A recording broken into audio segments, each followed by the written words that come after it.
Baseball is dead. Rest in peace. Where are you, Dallas?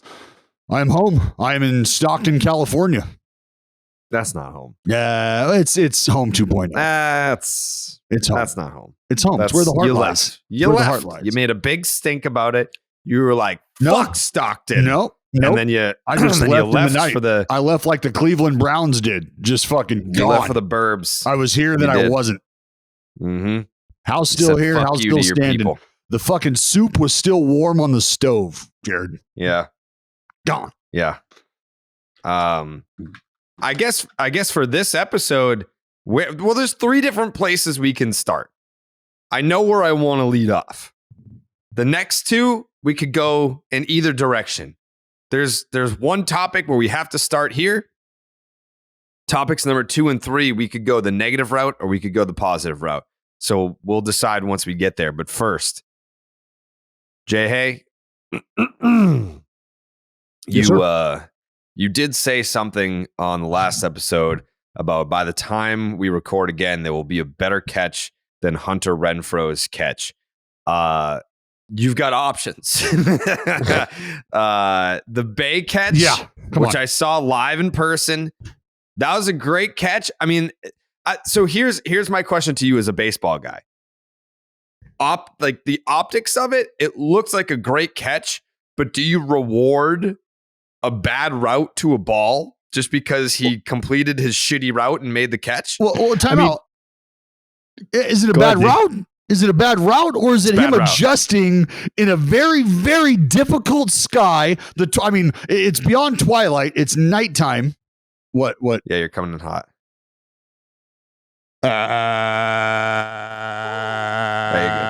Better?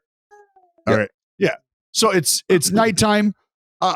Jesus Christ. The Red Sox are still lighting their stadium with fucking candle power, for Christ's sake. So it's not easy to track baseballs out there in the outfield. So we have brand new lights.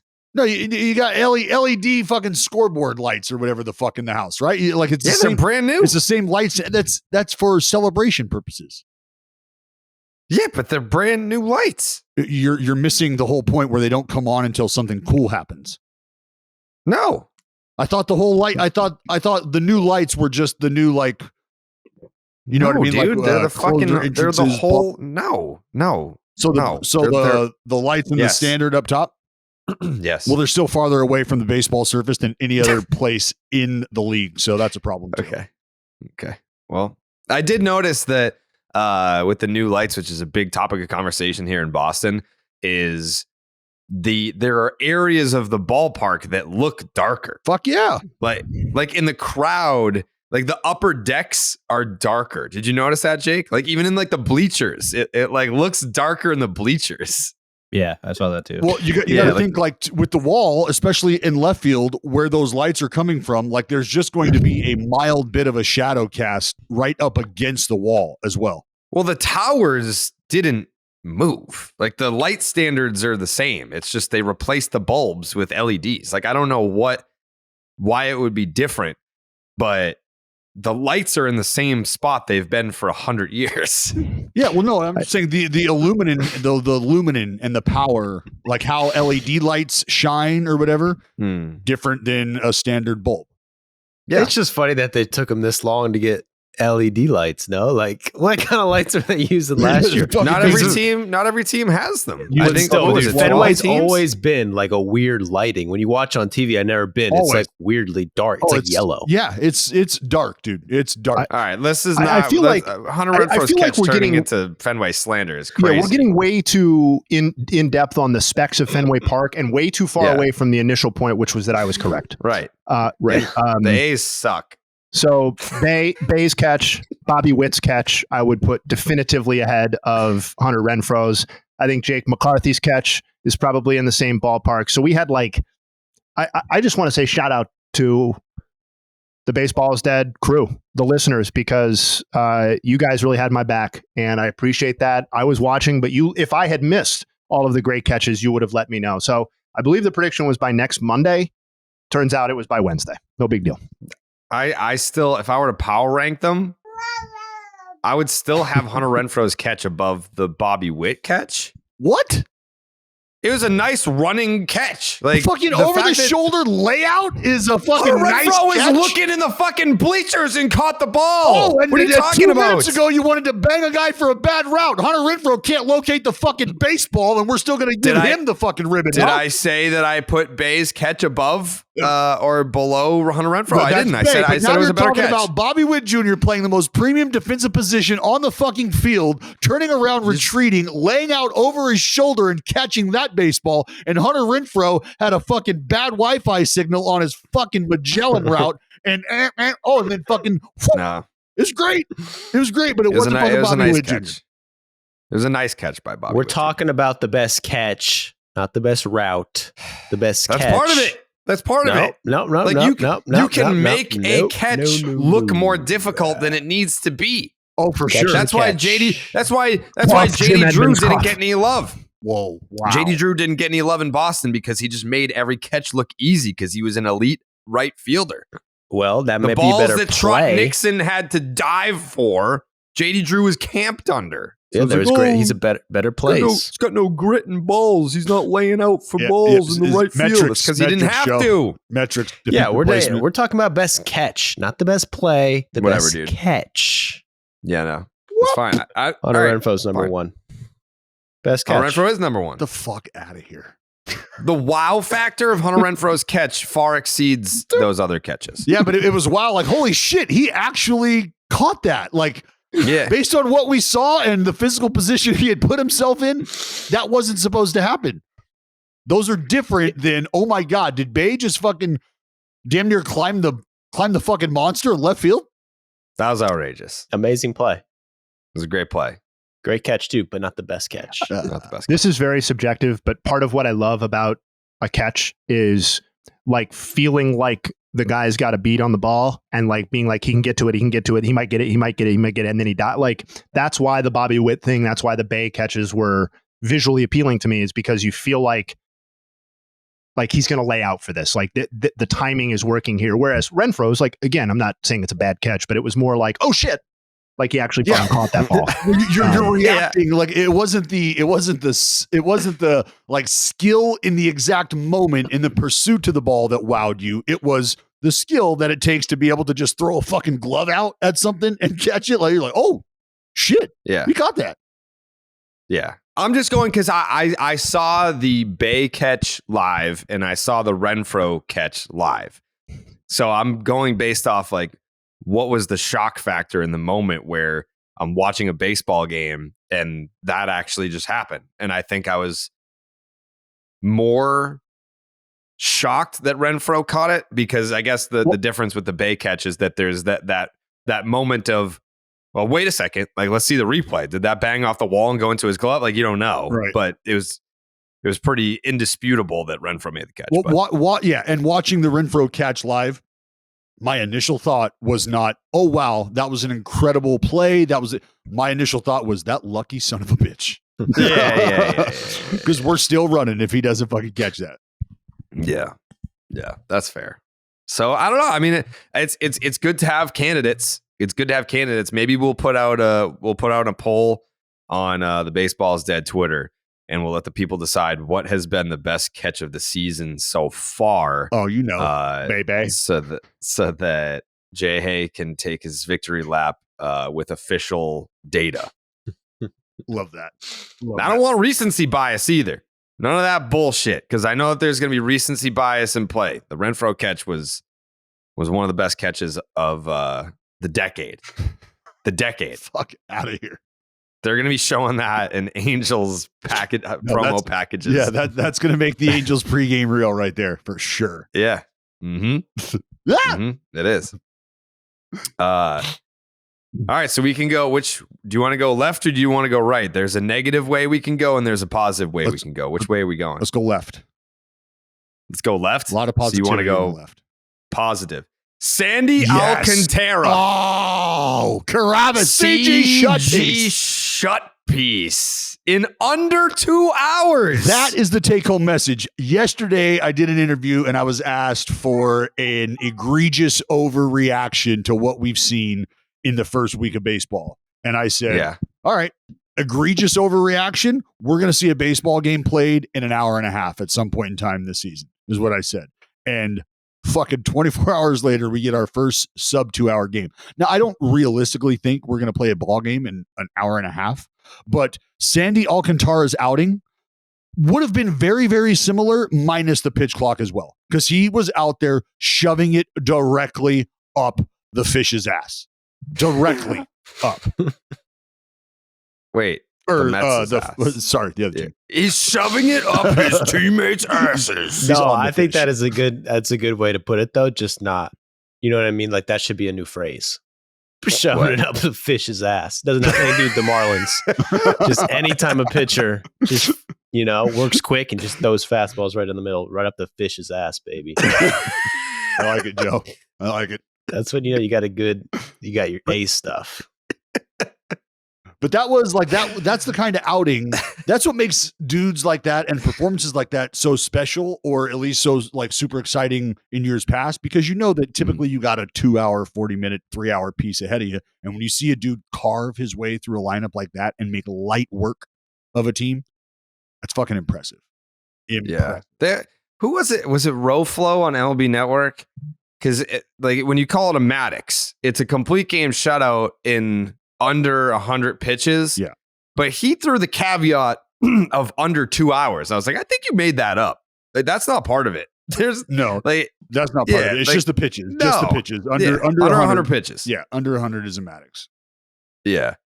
So Sandy, which by the way, my first thought after the complete game shutout was none of us picked Sandy to go back to back. Cy Young. We couldn't pick him because he won it, right? No, you only can't pick someone if you picked them last year, which I don't think anyone picked him last year either. No. So fair to say that was a major oversight on our part? Yeah. Yeah, I could see that being one that comes back to bite us for sure. What were the picks? I picked Burns. Corbin Burns. I think we both picked Burns.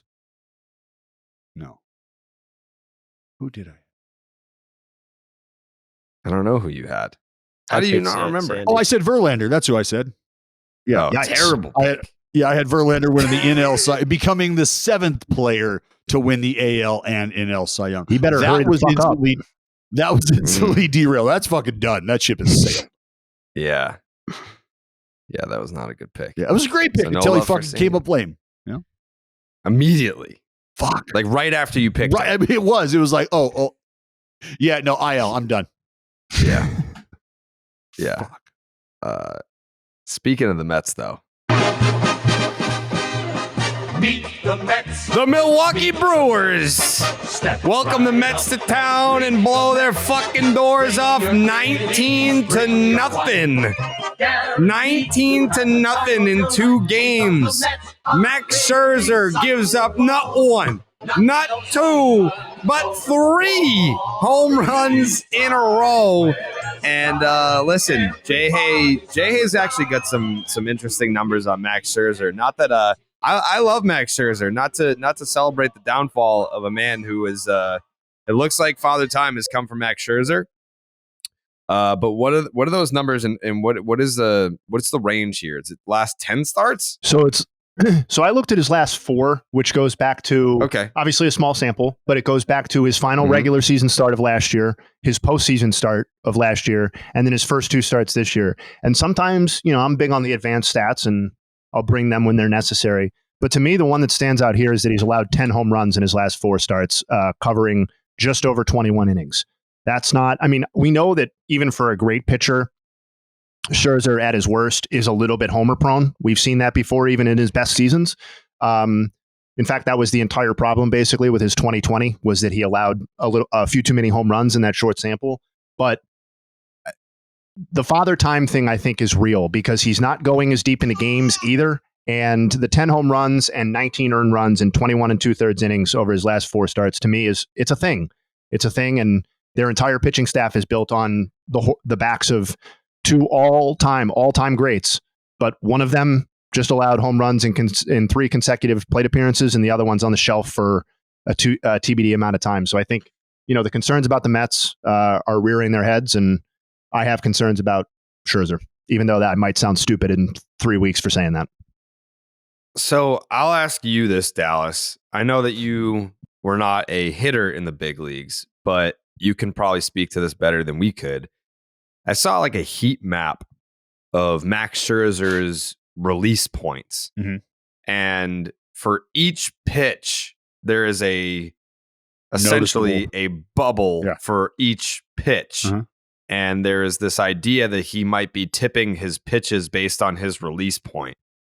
How good does your fucking eye have to be to notice the difference between here, here, here, and here, and know which pitch is what? It is not as difficult as you might think initially. And the only reason I say that is because think about somebody who works with a keyboard or a typewriter back in the day, right? You're taking typing class or whatever the fuck. I had to take typing class, and you're banging out words per minute. And somebody who's around a keyboard and who works with a keyboard frequently, the home keys, you're super comfortable moving around. You don't have to look at the keyboard. You are just geared and engineered and now designed in a way to operate completely differently than other people doing the same thing. And that's what happens with reaction time, especially at the elite levels. So these guys, these players, and it happens in, collegiate athletics as well, softball players, you lock in on certain things and you are building a biomechanical Rolodex in your head of what a certain pitch does when it is let go from here, what a certain pitch does when it's let go from here. And you learn very early on how to start to differentiate release points and pitches based on hand position and skinny wrist, fat wrist, right? Skinny wrist slider, skinny wrist breaking ball, fat wrist fastball, fat wrist fastball. So you at 13, if I'm training you to start to try to identify a wider wrist on the fastball and a skinnier wrist on breaking balls, then you're already starting to identify and train yourself to see things and locate things and identify them long before anybody else is in your same class. So when you get to the big leagues and you've gone through high school, you've gone through college ball, you've gone through pro ball, and you're refining the way that you are tracking pitches and the way that you are watching release points, this doesn't seem like the tall task that it is to the normal, average, everyday human being who's not tracking fucking 98 mile an hour fastballs. But it is something that, and we talk about it, look, after 95, you're just listening for the ball because you can't fucking see it. You just hear it. So you got to have a game plan on where you're going to meet this baseball at a certain time. So in a long-winded answer, it's not as tough as it seems, but it's not like everybody just has that in their brain and can flip that switch on and identify it. That's why you got Manny Ramirez and Edgar Martinez hitting fucking tennis balls with numbers on them, trying to track that shit as it's coming in. Like that's just a different level of work they're putting in than maybe other guys were. And I think their numbers can speak to the success. So then all that being said, what is more likely? Is Max Scherzer washed because of his age, or is he tipping his pitches on release point? Let's call it a perfect marriage and a perfect convergence between the athletes today being able to tap in and utilize and source technology that allows them, they could essentially, Jared, put on a no free ads Win Reality headset, and before they even face Max Scherzer, could have tracked 10,000 pitches from Max Scherzer. Now, sure, it's different because it's a digital remake as opposed to an actual live flesh and bone and blood body throwing at you, but you get what I'm saying. They're already they already know how warm the water is before they've even showed up to the pool. So they're a little more confident in their ability to jump in and survive. And for Max, if we think that Father Time is knocking on the door, then that is a deterioration of stuff, a deterioration of repeatability. And all of those things make you vulnerable to a pack of young wolves who have technology that allows them to sniff out blood in the water before they even get to the pool, like I said. Yeah. Because you've obviously seen this device, this pitching machine with the video board, right? Yeah. Not every team has this. I don't know if we've talked about this on a prior podcast. The machines they got. Do you understand that there's teams that have pitching machines where I take the spin rate data from a certain guy, I type that in, and I'm getting that pitch right now. That's what I'm getting. Not just that. No. In addition to that, you can type in any pitcher that you want.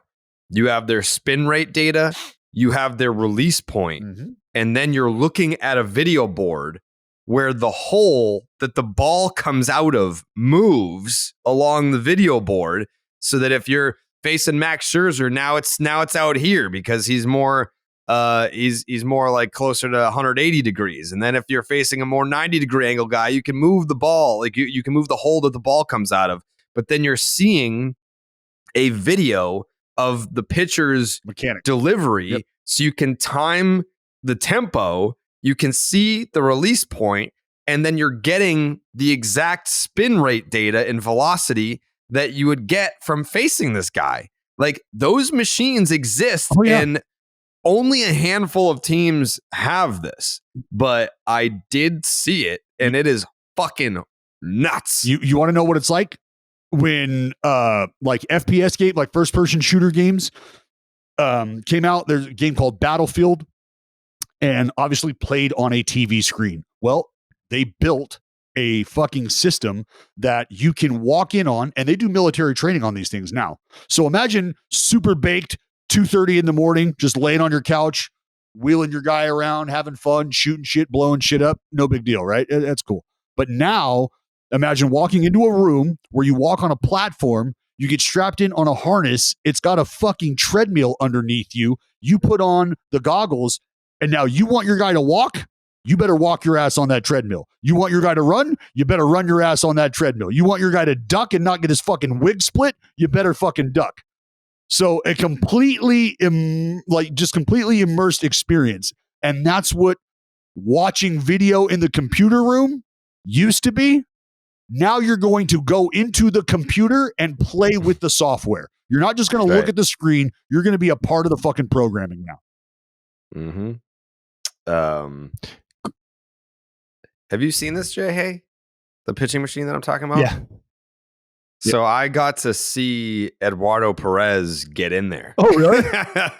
Yeah. I forget. It might have been, maybe it was DeGrom, I want to say.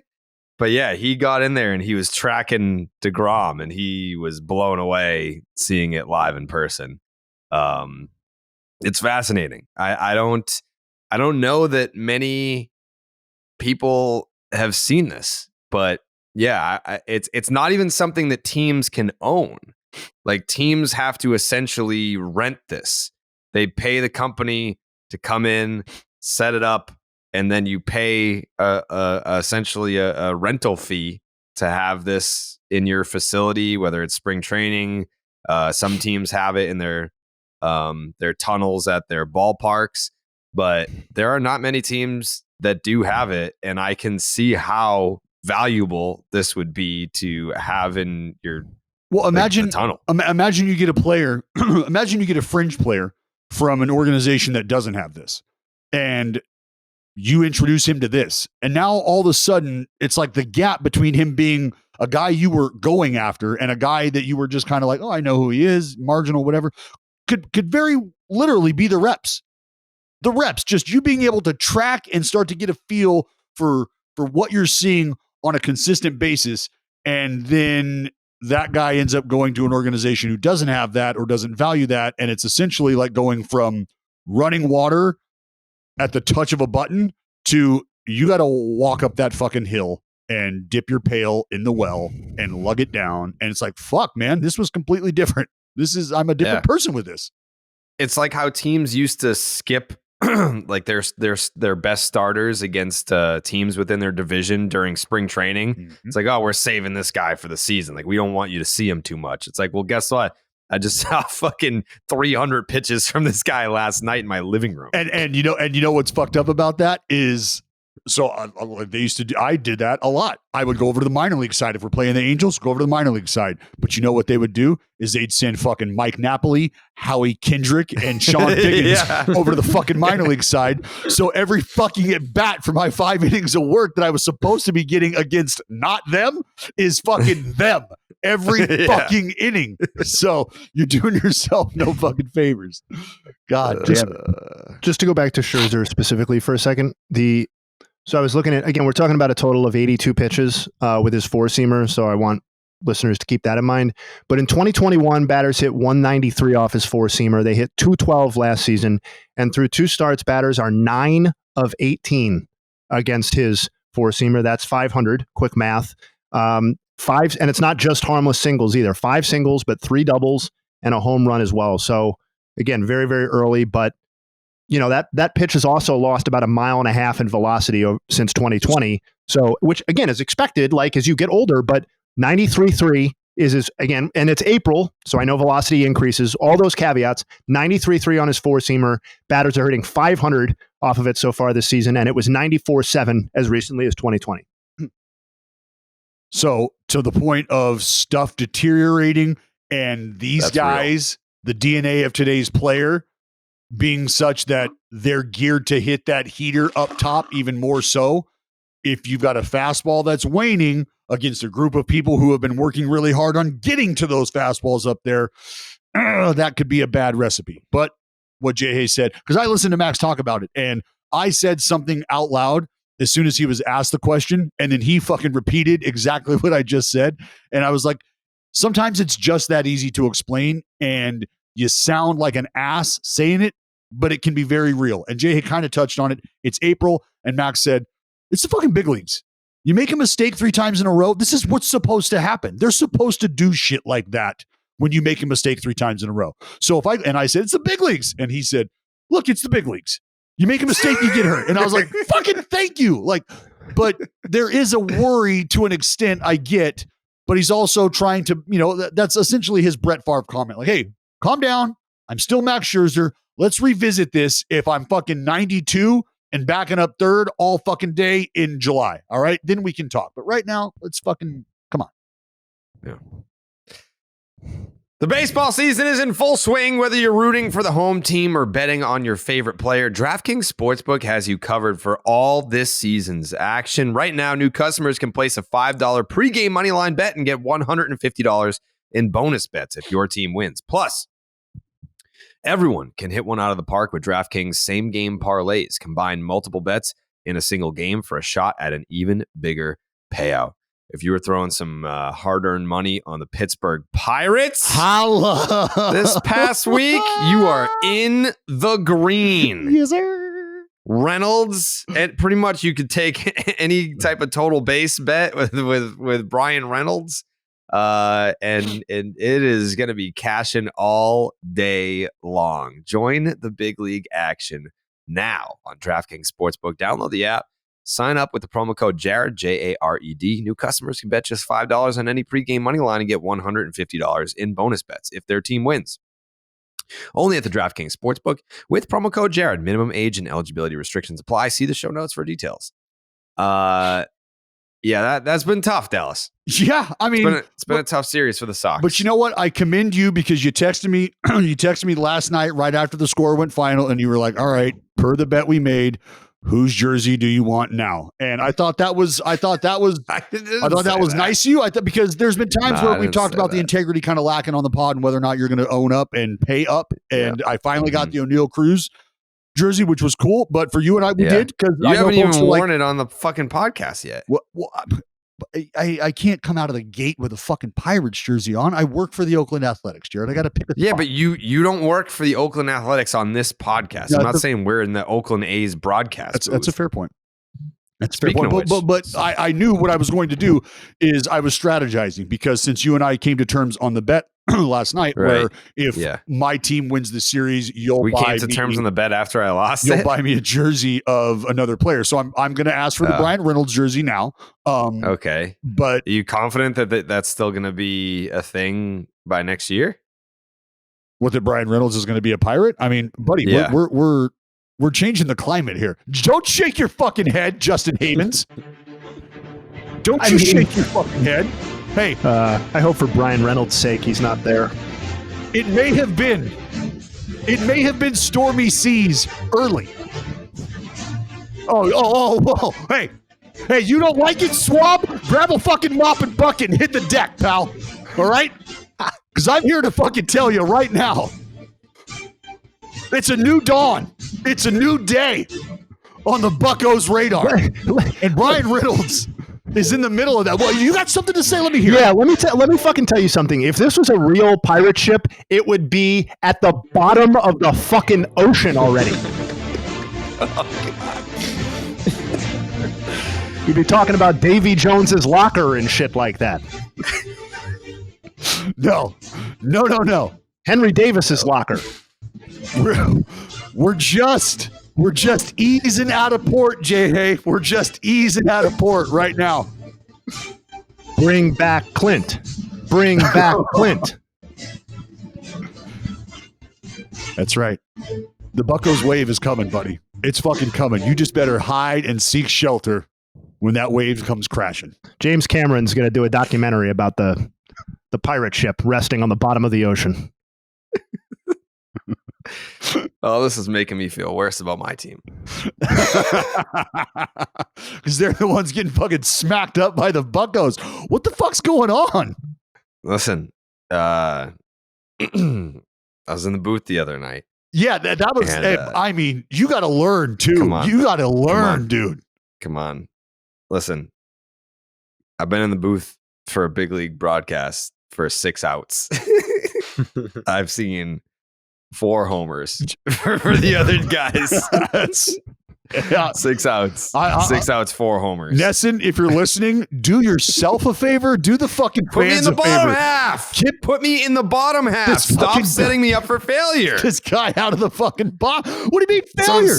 Do you understand? You've been fucking blowing this rocket horn for God knows how long. They put you up there so maybe you get some fucking mound mojo going on. And all you've been doing is getting your fucking tits lit like a goddamn Christmas tree. It is crazy. Like I did it last summer, half an inning. Orioles hit 2 bombs.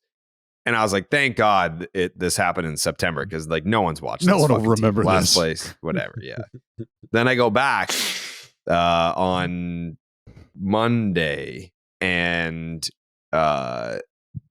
second pitch of the inning, fucking over the monster, just absolutely smoked. And I didn't, because I was going to go in with that in mind. I was going to say, yeah, last time I was here, they gave up 2 home runs. So hopefully that doesn't happen again. I couldn't even get that out before someone hit a home run. And then Reynolds fucking hits another one because I was like, listen, I know I'm going to get blamed for that home run, but I was like, at the end of the day, it's not me. And then, boom, homer. So yeah, I thought I saw the stat that they're the first team ever where each of their 5 starting pitchers allowed 2+ home runs in their opening start. See, that's what makes me feel better about the whole thing. Like, I was in the booth for half an inning and Cutter Crawford gave up 2 home runs, but everyone has given up home runs. This is the worst. I mean, I'm still not, Jake, you worried about it? It's still early. Not still worried early. yet. Lot of season left. We're only 1 turn through the rotation. I'll say it's been bad. Like, I'll give you that. It hasn't been good. But I'm not really worried about whether or not the Red Sox are good or bad. I'm just defending myself for people blaming me for big the team home runs when no. If you're gonna come at me, I'm gonna defend myself. So I just want it on the record that it's not me, it's them. they suck, not me. Sometimes you got to put the team on your back, Jared. Sometimes you've got to be willing to stand in the line of fire and take those arrows. Right now, it feels like you're doing a big Olay job. Yeah, no doubt. You got to protect numero uno. Everyone knows that. I mean, can we put a finger on what's happening? Why? Oh, we're just bad. I think just running into better teams right now. You can't assemble a bad rotation and be like, why the fuck are these guys bad? It's just not good. They're just not good. That's unfortunate. It's been cold too. I will say that it's been cold. Jeez. Shouldn't that mean the ball's not flying out of the park? You'd think that. No, that's different. Yeah, That's the different. Pirates just turned 'Cause into Miguel Cabrera hitting fucking homers through blizzards, right? That's what everybody saw. Well, it's not like the Red Sox are losing 9-1. Like they're you know what it is? scoring just as many Jared, runs as they're giving up. I just figured it out. The fucking lights, the What? LED lights are way too bright for the pitchers. They're not used to it. They probably can't see signs. A lot of guys getting crossed up. we played like one night game. Have you guys ever Trying to been, help. I mean, I think there might be something to the lights thing though, because as a man who's driven on a highway before, I'm not a fan Mhm. of these cars with the new bright LED lights that look like they're on bright all the time. Or you got your bright lights on. Yeah. I think that might Yeah, be what's I mean, happening to the Red Sox. Maybe the pitchers. I don't know. Can the pitchers see the lights? Yeah. I'm Well, they're sure fucking they seeing can. fireworks right now. That's for sure. The sky is definitely lighting up. Come on. I got a positive stat for the Sox though, Love because that. as a Hit team, me. Let's go. as a team, they have a 6.40 ERA, which is second worst, but their FIP is 6.16, which is pretty bad too. But their expected FIP is 4.78. So maybe they're getting a little unlucky. They're getting unlucky. Expected FIP is lower than the ERA. They're getting The unlucky. expected FIP is digging deep to find a positive. Hey, you guys have been getting your fucking shit pushed in, but when you step back and you look at like how it's supposed to have gone, it's really not supposed to be this bad. I mean, it's bad, but it's not supposed to be this bad. So It's not supposed to be this bad. you got that going. Jake, for is it supposed to be this bad? No, not at all. Not at all. Hey, listen, I'm all in on the expected FIP. What a great statistic. The season's about to turn around, and it starts in about an hour or so. Red Sox got a day game to finish off the Pittsburgh Pirates. Or at least the Pittsburgh Pirates are going to finish off the Red Sox. That's I don't right. know what's, That's right. Time what's to walk happening the there. plank, bitch.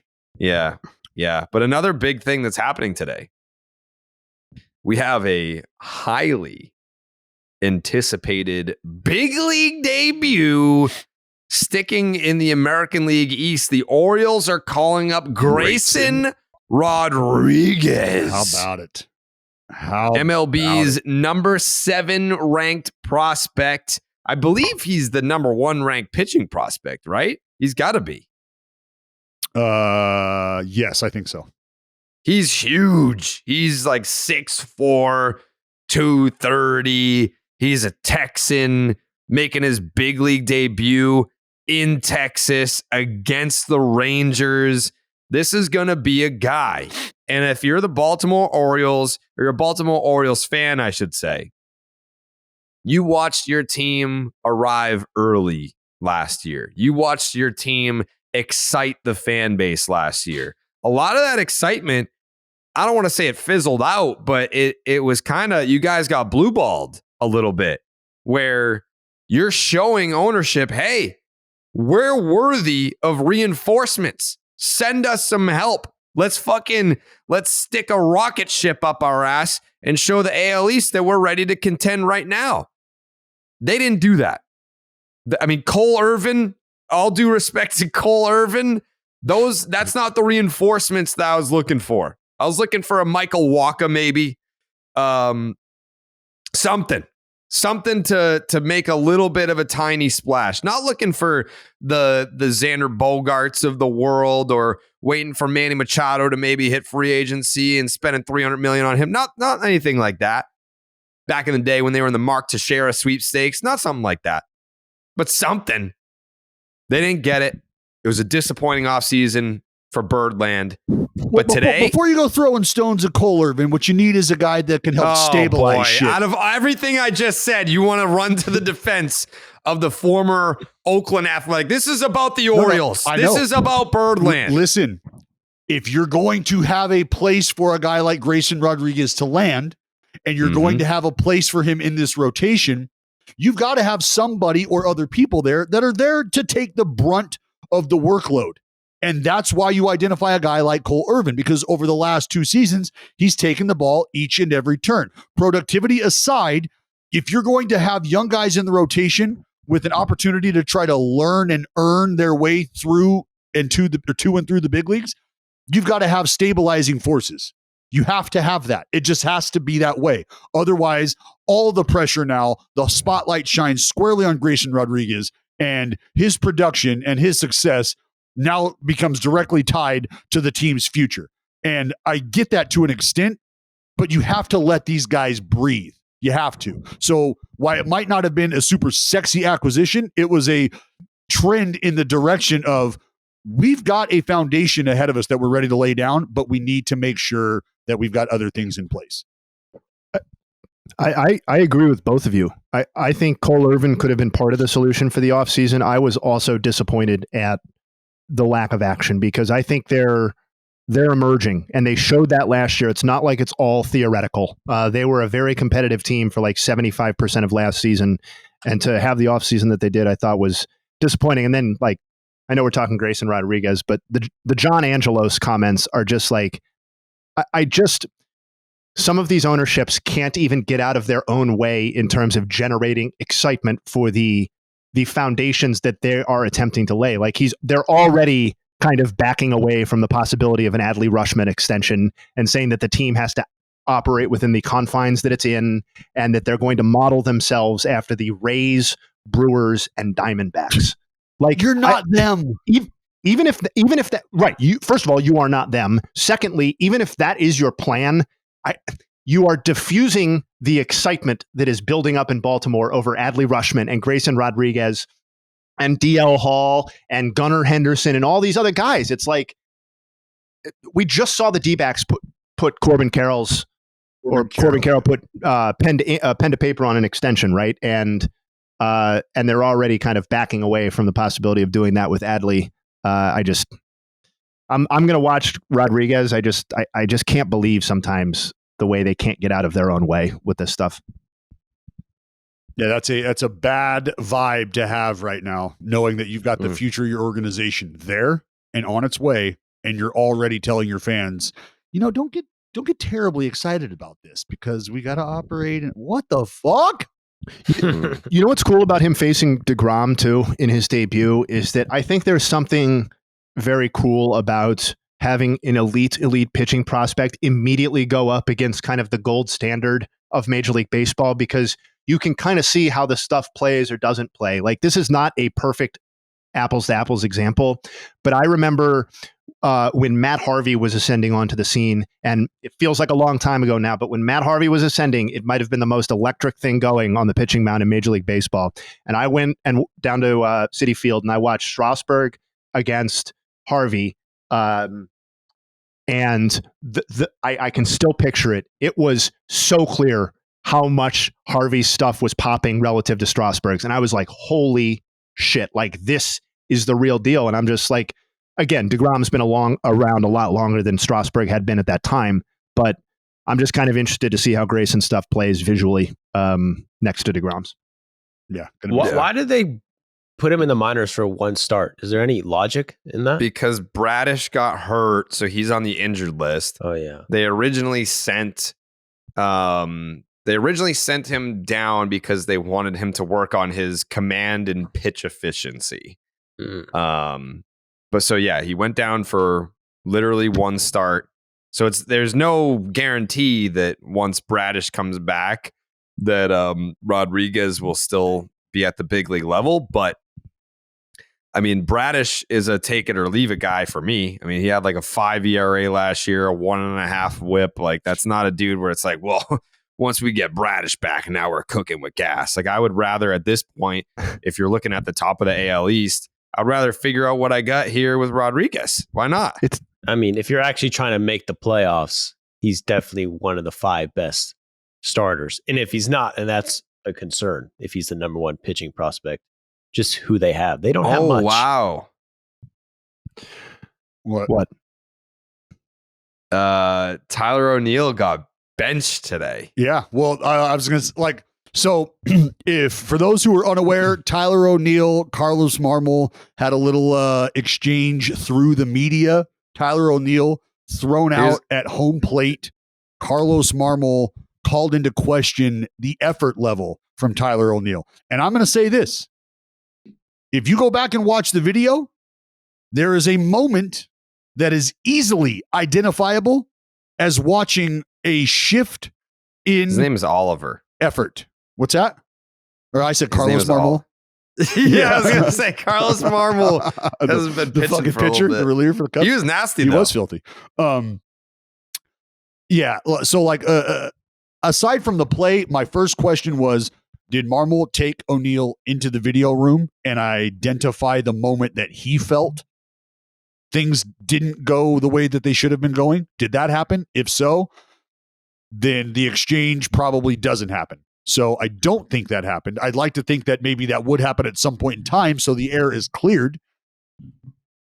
But now you show up to the ballpark today and you're on the bench. So there's a three-way exchange here. Originally, Marmol said that his lack of hustle was, quote, unacceptable. That's not our style of play as far as effort rounding the bag there. And then Tyler O'Neill responded, and he said, I think he was pretty blunt about it. He didn't think I gave the best effort. You know, I'm out here every day grinding my ass off. Those are pretty strong words from him. So that's good to know. Damn. And then today, Marmol said, there's a standard. You don't meet it, you don't play.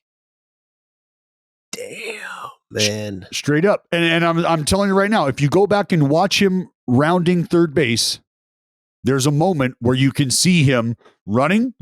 He realizes where the ball's at, and you can see him dig a little harder. And I promise you that Marmol is saying, why weren't you digging that hard around the bag? Because if you were, maybe things are different. And out here grinding my ass off, and my response to that would be, it's the fourth fucking game of the season. Right. That would be my response to that. So if we're in game 4 and it's already a grinding my ass off type of feel for you, well, then we should talk about that too. But I would really like to see some kind of communication between the skipper and his player so that these kind of communications through the media don't become the standard. Because I would like to think that that standard isn't being met with that organization. Let's handle things in-house. Let's have that conversation in the video room. Let's play it back and you tell me what you think about what I see. And then we don't ever have to have this exchange through the media. Because that's a standard, in my opinion, that's not being met. So I can understand the manager wanting to call his Bob guy Guerin out. shit. But yeah, could have been handled better. Yeah. That's well, didn't I predict Bob Guerin's going to be on the fucking on the captain of the ship by the end of the year? Yeah. This is where it starts. Bob Guerin, starts. manager of the year for the St. Louis Cardinals. Wow. This is, I mean, we're 4 games in and Joe just sniffed out the drama in the Cardinals clubhouse before it even happened. Well, I saw they were playing the Braves second series. Mm-hmm. I knew that was going to be rough. Yeah. Could cause some issues. I mean, Acuna threw his ass out by a mile. Can we just, that guy, he threw out 2 runners yesterday and had a steal and 2 hits. And he had a home run the day before. Sounds a lot like an MVP to me. I was about to say the same thing, man. And only 2 people here predicted it. Yeah. Blue Moon's the MVP of beers, though. I can say that right now. Because some beers, they can say that they're brewed for baseball, but only Blue Moon is brewed by baseball. Blue Moon was created at Coors Field, Denver, Colorado. It's the natural choice for opening day and all season long. And just in time for opening day, Blue Moon is teaming up with another ballpark brand and launching a throwback merch collection with Ebbets Field flannels. But today is the first day that I'm going to miss a game at Fenway Park this year. I've been to every single game so far. They got a day game. I can't fit it into my schedule today, unfortunately. So I'm going to be home drinking some Blue Moons, watching some Red Sox baseball with its refreshing flavor, Valencia orange peel for a subtle sweetness and hints of coriander. Blue Moon, Belgian-style wheat ale, is a one-of-a-kind beer that's made brighter. It's carefully crafted and full-flavored with refreshing notes and a smooth, creamy finish. Blue Moon was brewed by baseball to give you a dose of nostalgia and get you excited for the new season. Why strike out with the same old beer where you can get something that's one of a kind? Its bold flavor, bright explosion of color, and iconic orange slice ritual guarantees a one-of-a-kind beer that's perfect for spring weather. Best served with a signature orange garnish to showcase its beautiful hazy color. A beer this good only comes around once in a blue moon, but you can enjoy it all season long. Bring the ballpark to you with Blue Moon Belgian-style wheat ale. It's one of a kind every time. Check out shop.bluemoon.com for throwback baseball merch with Ebbets Field flannels, or visit get.bluemoonbeer.com/rocket to find Blue Moon delivery options. That is get.bluemoonbeer.com/rocket. Blue Moon, made brighter. Celebrate responsibly. Blue Moon Brewing Company, Golden, Colorado Ale. Can I hit Dallas with something before he leaves? Please. Because I got to get his thoughts. MLB, I think my favorite MLB.com headline ever is currently up right now. And it's on the Guardians Athletics game last night. And it is Beaver denied the win, but gives Penn a break. The Athletics won the game. And the MLB.com headline is Beaver denied the win, but gives the Penn a break. Not even on the website now, dude. The official website of MLB.com profiling the losing team. In starts in which he walks one or fewer over his career is 11-2, I believe, with like a fucking 2.5 ERA. In starts where he walks 2 or more, numbers are very, very different. Very different. Win loss different, ERA different. But last night, in a game in which they were winning, in which Shane Bieber had only walked one batter up until this point, he faced Seth Brown with a runner on third base. Got Seth Brown to swing over top a curveball for strike 3 that made its way to the backstop. Seth Brown made his way to first base, run scored. A's went on to win that game. So if Brownie doesn't swing, that is the second walk. That ball probably still bounces. The run does score, and that fits the narrative for Shane Bieber's command. Just one walk separating the difference of winning and losing. But that is a very, very interesting headline. Classic Midwest bias. Classic Heartland bias. Don't want to shine the light on the town, baby. It's all good. Maybe if we get some LEDs in our ballpark, they'll start watching too. Shit. Mm-hmm. That's what it is. That's what Tied with the Sox right now. But apparently with LEDs comes a whole shit ton of fireworks you didn't expect, so I don't know about that. All right. Hey, I got to go. It's been great talking to you, boys. Wheels up to Tampa. I got a day off tomorrow, so I'm probably going to get shit-faced by the pool, smashing blue moons. Enjoy whatever it is you're doing. Okay. Yeah, thanks. Thanks. Thank you, Dallas. Thank you. They're doing it again. The fucking Tampa Bay Rays are 5-0 to start the season. When we talked about the AL East, we were like, oh, the Orioles are exciting. The Yankees are back. The Blue Jays. The Tampa Bay Rays are 5-0 to start the year. I don't know how much stock you want to put into that. I think it's still very early, but to no fan's surprise, the Tampa Bay Rays are they just do it. They just find a way, and it never makes sense. They do what they got to do. So I don't know that we're spending a ton of time on Tampa Bay Rays talk, but I did want to at least acknowledge that they are the only team to start out the season unbeaten at 5-0. Congratulations. Thank you, Tampa. Is there a team that has started off the season somewhat surprising to you in a good way or a bad way? I guess it would be Philly getting their first win of the season last night. Joe, your Phils? That was a good win yesterday. The Phils off slow. I mean, to be honest, probably the most surprising team would have Minnesota 4-1. I don't know that I'm surprised by that a ton. I'm not surprised. They're not supposed to suck. Yeah. But like what other team? I mean, I would say Seattle off to a bad start, which is something that's now last night though, Teoscar Hernandez 2 home runs, AJ Pollock 2 home runs, Luis Castillo doing the damn thing. Returning the tide last night. Last night was a nice little vibe reversal. So at this point in the season, run differential is maybe even more interesting to me than actual wins and losses. And I just can't help but chuckle at the fact that the Dodgers are already plus 25 on the second closest team in the NL West runway. Like the Dodgers are plus 25 in a positive direction. The next closest team is the Giants at exactly 0 in the West. May mean something, may not, but for all the talk of the demise, I know Joey resisted the Dodgers' demise, but so far so good. I already got my demise glasses on the Padres down there in fucking 4th place. Maybe not. Maybe 3rd place. Either way, the way that they lost yesterday, choked one against the Diamondbacks. Some freaking bad vibes with the pitch clock, and the umpire was being a jerk, and they choked it. Manny's out of the game. Bullpen falls apart. I got big time collapse glasses on the Padres. We've seen it happen before. We have seen it happen before. That is true. It's not a historical thing. It is there are pieces of that, big pieces of that team that are still on this team, but there is new blood. Bob Melvin, a different voice. I think the Padres will be just fine. Xander Bogaerts leading the world in home runs for the San Diego Padres. It's been tough to watch. It's been tough to watch the Padres. No, we should talk about is your guy over there in Boston talking smack against your other guy up there in Toronto. Yeah. Oh yeah.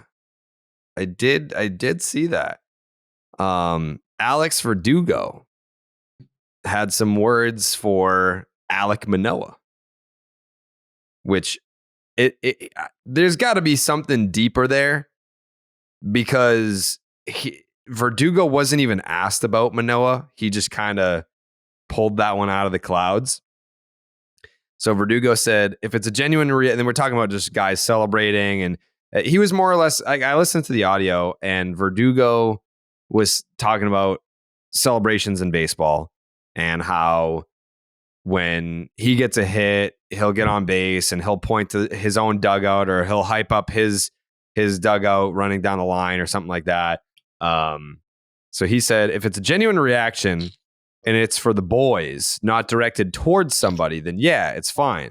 I think Alek Manoa goes about it the wrong way. 100%, I think he does. So there's plenty of guys that probably don't, quote unquote, go about it the right way. But Verdugo is just kind of waiting to throw some shade at Alek Manoa, it sounds like. Alek Manoa's response was very clear and concise. He said, coming from him, I don't give a shit. My job is to pitch and get guys out. I completely agree with Manoa.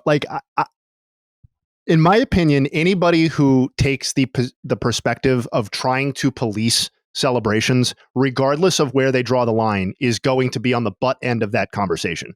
Because Verdugo is saying it's okay if I point to my own dugout or hype up my own team. 10 years ago, there were people saying that's not okay either. So this idea that that's where we're drawing the line. No, just fucking mind your own business on it. Point to your own dugout if you want. Let him do his own thing. I just don't think there's any. Yeah. Obviously, they can say what they want, but nobody's ever going to come off sounding like enlightened to me, trying to police or draw the line on where celebrations are appropriate and where they're not. No.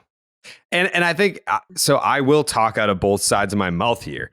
If I were a player, yeah, I would be on Verdugo's side. If I get a base hit, I'm going to fire up my teammates and I'm going to be talking shit, but I'm going to fire up the fans and be pointing back to my own dugout. I'm going to do it that way. But as a fan, of course I love shit stirrers like Alek Manoa that are going to punch out a guy and they're going to end up talking. So he did it to the Red Sox. And I'm still saying yeah, go talk that shit. He did it to Bobby Dahlbeck, who I love. Bobby Dahlbeck, I think he hit a home run, didn't pimp it. Bob's not like that. He hit a home run, ran the bases, not an issue. And then Alek Manoa struck out Bobby Dahlbeck and was like, sit down, bitch. And Bobby just looked at him what? He's like, yeah, sit the fuck down, bitch. Is it, would it piss me off? Totally. If I was on the team? Yeah. Yes, I would have an issue with that if I was on the Red Sox. I'm not. I'm just a fan. So I like the drama. I like the whole thing with Garrett Cole. When Garrett Cole is like, oh, you got a problem with me? You hit Aaron Judge. It's like, Alek Manoah's like, hey, come out past the fucking Audi sign, pussy. Like, yeah, that's great. That's awesome. And that's my thing is like, I totally agree. If I was a member of the Red Sox or any team and an opposing pitcher did that, I would be like, fuck that guy. But I think there's a difference between saying, yo, that guy celebrates like a douchebag, or fuck that guy, and he should not celebrate that way, or here's how he should behave. Like, those are two different things to me. Policing the behavior and saying, I don't care for that behavior are not the same thing. And I totally sympathize with the I don't like that behavior. Yes. It's all about perspective. Yes. Like, where am I? Am I an employee of the team? No. I've been accused of it, but I'm not. Am I a player on the team? No. Okay, then I like it. And this comes from the biggest Red Sox honk in the world. And the issue that we just used the example of was with Bobby Dahlbeck, and now these quotes are with Alex Verdugo, who wasn't even involved in that incident. I think the other person he bitched out was Franchi Cordero, who, like, again, I don't even know that I don't think he speaks any English. And he was motherfucking him for striking him out. And that's all he does is strike out. Like, Manoa is just like he's a competitor. Like, that's what he does. Like, if that's how you get your edge, that's how you keep your edge, is by screaming at people and telling them to go sit the fuck down. By all means, like, go do it. I guess in a way, because he's not a rookie anymore, but he's somewhat newer in the league. You almost have to establish yourself as the psycho guy. Like Max Scherzer, no one, when Max Scherzer does that shit all the time, no one has an issue with it because they're like, that guy's a fucking lunatic. Like, that's just what he does. Well, Manoa has to establish himself as the guy where it's like, that's just what he does. And when you're pitching in all-star games and punching guys out in the all-star game, yeah, there's more leeway. Like, you can't be putting up like a 6.5 ERA, and then when you strike someone else, be like, yeah, sit down, bitch. Like, they'll be like, fuck you, you suck. Like, the sun was in my eyes. Like, I was about to sneeze. That's why I struck out. You're not good. But if you're a pitcher of Alek Manoah's caliber, we've got 5 panelists on this podcast, and 2 of us picked him to win the Cy Young Award. That's for a reason. So I think if you can back it up, then I don't care. Like, talk your shit, even if it's against my team. It may get under my skin in the moment, but I love when things get under my skin. I like feeling something. That's why it's a weird comparison to draw, but that's why I don't ever want robot umps. Like, I like the fact that when they blow calls, it pisses me off. Like, I like to get pissed off about things that I care about sometimes. What would the movie industry be if every movie was just feel good and like there was no adversity, there was no antagonist? Like, that's what you need. It's unscripted, real life Hollywood drama, and I want more of it. I wish more people would get under other players' skin like Alek Manoah does. Well, that's the thing. In order for that to happen, you still need people getting pissed at guys for doing that, you know? And that's another thing. Like, I don't know if people are saying this, but what Alex Verdugo is saying is not like a Madison Bumgarner type take where it's like, oh, don't flip your bat. You know, it's just like, if you're going to strike someone out, which I love, and say, fuck you, bitch, like, all right, no shit, they're going to be pissed at you. Like, that you should be pissed at a guy doing that. He should still do it because it's fun and YOLO. But like, yeah, you can't just say, fuck you, bitch, and expect everyone to be like, well, yeah, let the kids play. It's a big difference. I don't remember "fuck you, bitch" being in any of the "Let the Kids Play" commercials. That clip wasn't there. Yeah. I just don't. I know, because I love the "Let the Kids Play" shit, but then some people are like, whoa, wow, like, Verdugo, you're a freaking boomer now for being mad at this. It's like, no, he's just a human being. Like, what circumstance in any sport, any life, where you're talking shit to someone to their face and they're just be like, yeah, like, dude, it's fun. Let the kids play. Let the kids play. Yeah, I forgot about that exchange. Jake, where do you fall on this? Yeah, I agree with Joey. Like, if someone said that to my face, I wouldn't just be like, oh, cool. Like, I respect that that's how you celebrate. I would be pissed at the guy, but I mean, it's just a fun part of the game and add some drama. So I'm cool with it. Yeah. I mean, it's that I think in the case of Alek Manoah specifically, he's pissing off everybody. So like, I don't care. Like it's not like a him versus the Red Sox thing. The fact that he got into it with Garrett Cole, you can get in whatever tiffs you want with Alex Verdugo and guys in the Red Sox. As long as you're an arch nemesis of Garrett Cole, then we're on the same team, brother. We are on the same team. Man. That's probably what Manoa needs, though. He needs that like fucking chip on his shoulder. Like, eat my, you know, you're gonna throw up the fish's ass. Up the fish's ass. That's what happened with CC Sabathia. So I can't remember like the exact details, but it was something along the lines of he would just pick a guy on any team and just hate that guy for no other reason than he needed it to stay motivated. So on the Red Sox, he just picked Jackie Bradley Jr. for no other reason than he's like, that's the guy that I'm just going to hate with all the hate in my heart. He would strike him out and just scream in his face, or he would get like a dribbler back to the mound, throw him out, and then be like, fuck you, you fucking bitch. And Jackie didn't do anything. Jackie's the nicest guy. But some guys, because pitchers are crazy, they just need that thing to keep them motivated, to keep them focused, and to keep their edge. So maybe Manoa's taken a page out of CC Sabathia's book, because you're genuinely not going to find a nicer, calmer, just genuine dude than Bobby Dahlbeck. And that's who he was screaming, sit the fuck down, bitch, to. So maybe that's what it is. He's just picking a random guy. He's a beast. And this is going to only make him better. Now he's got Verdugo to fucking scream at. Now he's got Verdugo. You got stupid ass Hubs calling him fat. He's too fat for the pitch clock.